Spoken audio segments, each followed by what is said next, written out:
अस्सलाम वालेकुम दोस्तों। आज जीत कर आने के बाद से इस्लाम पार्टी, समाजवादी पार्टी और कांग्रेस पार्टी का यही कहना है कि कॉरपोरेशन का खजाना खाली है, जिसको भरने के लिए हमें घर पट्टी के ताल्लुक से सख्ती करनी होगी, अतिक्रमण के ताल्लुक से सख्ती करनी होगी, नल पट्टी वगैरह के ताल्लुक से सख्ती करनी होगी। यानी वो आम आवाम के ऊपर बोझ डालना चाहते हैं। और वहीं पर जो कॉरपोरेशन के ओपन स्पेसेस हैं, जिनको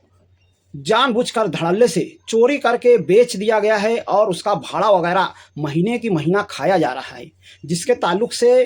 कई बार मजलिस इत्तेहादुल मुस्लिमीन के लोगों ने आवाज़ उठाई। अभी हाल ही में कल के रोज़ ही मौलाना अलीम फलाही और उनके ज़िम्मेदारान वगैरह जा कर के उन्होंने प्रभाग 4 में इस ताल्लुक से हंगामा किया। और ये हंगामा कुछ अभी से नहीं है, पिछले 4 महीनों से वो इस ताल्लुक से शिकायत दर्ज कर रहे हैं, ऑफिशियल कार्रवाई कर रहे हैं, पर इस पर कोई भी कार्रवाई नहीं की जा रही है और इसको छुपाया जा रहा है। उल्टा जब इन लोगों ने इस ताल्लुक से सख्ती से बाज़-पुरस की तो उन पर केस ठोकने की बात भी की गई। अफसोस की बात है कि ये जो एरिया है प्रभाग 4 का, यहाँ पर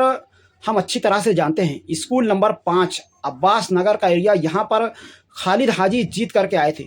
जो कि इस वक्त के मौजूदा मेयर साहबा के शौहर हैं, और वो इस ताल्लुक से अपनी आंखें बंद किए हुए हैं। और इसी तरह से जो दूसरा एरिया है दत्ता नगर सर्वे नंबर 171, वहाँ पर जो जिम खाने के आसपास की ओपन स्पेसेस है, वहाँ पर शॉपिंग सेंटर्स वगैरह बना करके बेच दिया गया। और इस ताल्लुक से उन पर कार्रवाई करके कॉरपोरेशन का खजाना भरने की बजाय ये लोग इस ताल्लुक से सुंग काट रहे हैं, और जो लोग शिकायत दर्ज कर रहे हैं उन पर दबाव डाला जा रहा है, उन पर केस करने की बात की जा रही है। कितने अफसोस की बात है कि मौजूदा मेयर का शौहर जो है वो इस ताल्लुक से अपनी आंखें बंद किया हुआ है, या फिर इस ताल्लुक से ये लोग खामोश हैं। आज एजाज बेग साहब ले लो, या और कोई भी इस्लाम पार्टी का कारपोरेटर या समाजवादी का कारपोरेटर जो ये कह रहे हैं कि हमने कांटों भरा ताज पहना है, हमारे पास पैसे ही नहीं है काम करने के लिए। सोचने की बात है कि 1200 करोड़ 11 से 1200 करोड़ का सालाना बजट रखने वाली कारपोरेशन, जिन पर आवाम सिर्फ और सिर्फ ये चाहती है कि सालाना सिर्फ और सिर्फ 200 से 300 करोड़ भी अगर वो लोग शहर में लगा देंगे तो शहर में काम करने के लिए जगह ही नहीं बचेगी। और ये लोग क्या कह रहे हैं कि कारपोरेशन का खजाना खाली है, यानी एक साल में इतना बजट आता है कि 1100 करोड़ के आसपास का जमा होता है, और इनको 200-300 करोड़ तक नहीं निकल रहे हैं। और निकालने के लिए ये आम आवाम पर बोझ डालने की बात कर रहे हैं कि हम घर पट्टी सख्ती से वसूल करेंगे, ये करेंगे, वो करेंगे। और जहाँ जहाँ पर चोर बदमाशों ने कारपोरेशन की ज़मीनें हथियाई हुई है, और वहाँ पर इस तरह के शॉपिंग सेंटर्स वगैरह और अजीब अजीब काम करके रखे हुए हैं, जुए सट्टे के अड्डे वगैरह चला रहे हैं, और इसका जो किराया वगैरह मिल रहा है वो ये लोग गड़प कर जा रहे हैं, या फिर इस तरह के दल्ले बिके हुए करप्टेड सरकारी ऑफिसरों की जेबों में डाल दे रहे हैं, जिसकी वजह से शहर के आवाम तक ये पैसा पहुंच नहीं रहा है और शहर में कामकाज ठप होकर के रह गए। और इसके बावजूद ये लोग कह रहे हैं कि हमने कांटों भरा ताज पहना है। अफसोस की बात है, इसी ताज के लिए इन्होंने कई करोड़ रुपया जो है लुटाए थे, पानी की तरह बर्बाद किए थे। अब जब इनकी पारी आती है और इनको 1100-1200 करोड़ में से सिर्फ और सिर्फ शहर में 100-200 करोड़ का काम करने की बात करते हैं, तो ये लोग कहते हैं कि कॉरपोरेशन का खजाना खाली है।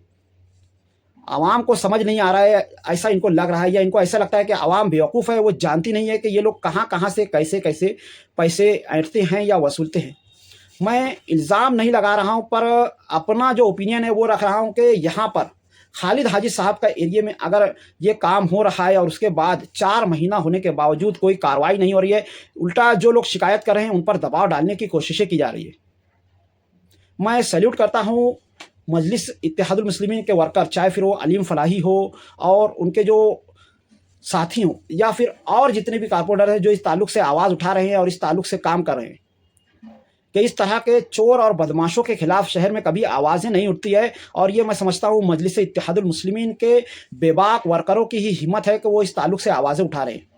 वरना शहर जो है देख रहा है कि पिछले कई सालों से, कई दहाइयों से इस तरह से ओपन स्पेसेस को किस तरह से लूट लूट करके बेच दिया गया और कॉरपोरेशन का खजाना खाली कर दिया गया, और इस ताल्लुक से कभी कोई आवाज़ नहीं उठी। अब जबकि ये आवाज़ उठी है, तो मैं अपने चैनल के ज़रिए और दूसरे सोशल मीडिया इन्फ्लुएंसर्स को ये कहना चाहूँगा कि इस आवाज़ को दबने ना दें, ताकि कॉरपोरेशन का खजाना फिर से भर जाए। आज ये दो अतिक्रमण और गुटखा पूड़ी और इस ताल्लुक से कैरी बैग वगैरह बंद किए जाने की बातें की जाती है, यानी सारी के सारी जिम्मेदारियां आवाम पर डाली जा रही हैं। और ये जो बड़े बड़े चुट्टे, भामटे और डरपोक लोग हैं जिन्होंने इस तरह से नाजायज़ ज़मीनों पर कब्जा किया हुआ है, आज हम देखें तो छोटे मोटे चोरों के ताल्लुक से तो लोग बड़े बड़े वीडियोज़ वायरल करते हैं और यहाँ वहाँ बताते हैं, लेकिन ये जो बड़े बड़े चोर हैं जिनका असर सीधा सीधा हमारी जेबों पर जाता है, शहर में महंगाई बढ़ती है, शहर में काम काज नहीं होता है, शहर का काम काज ठप होकर के रह जाता है, इस ताल्लुक से ये लोग कभी कोई आवाज़ नहीं उठाते। मैं हर किसी को कहना चाहूँगा कि मेरी इस वीडियो को और इस तरह की जो वीडियोज़ हैं इनको जो है अपने व्हाट्सएप पर, इंस्टाग्राम पर और यूट्यूब और दूसरे सोशल मीडिया पर डालें, ताकि ये आवाज़ दब ना पाए और इस तरह के सफ़ेद पोश चोरों का पर्दाफाश हो और इन लोगों को करार वाकई सज़ा मिले। क्योंकि जब तक के इस तरह के दिमाग हमारी कॉरपोरेशन में रहेंगे, हम कभी भी तरक्की नहीं कर पाएंगे। हमारे शहर में इसी तरह से चोरियां, गुंडागर्दी, लूट मार, जुआ सट्टा और नशे की चीज़ें आम रहेगी। अफसोस की बात है कि इस ताल्लुक से बरसरे इक़्तिदार पार्टी खामोश है, और ना सिर्फ ये खामोश है कि बल्कि इन चीज़ों को दबाने की कोशिश कर रही है। साफ नज़र आ रहा है कि अगर 4 महीने से कारपोरेटर्स और दूसरे लोग, अपोजिशन के लोग इस ताल्लुक से आवाज़ें वगैरह उठा रहे हैं, तो इनको दबाने की कोशिश की जा रही है, इनको डराने धमकाने की कोशिश की जा रही है, तो इसका मतलब ये होता है कि जो खालिद हाजी साहब हैं वो या तो खुद इस चोरी में मुलविस हैं या फिर बहुत ही ज़्यादा डरपोक हैं। और अगर वो इस चोरी में मुलविस नहीं हैं और डरपोक है तो उनको सत्ता में आने की ज़रूरत ही क्या थी। इतना डर डर के जीना है तो शहर छोड़ देना चाहिए। आप लोगों का आज की इस वीडियो के बारे में क्या ख्याल है, कमेंट में ज़रूर बताएं। मिलते हैं अगली वीडियो में, तब तक के लिए खुदा हाफिज़। अस्सलामु अलैकुम वरहमतुल्लाहि वबरकातुहू।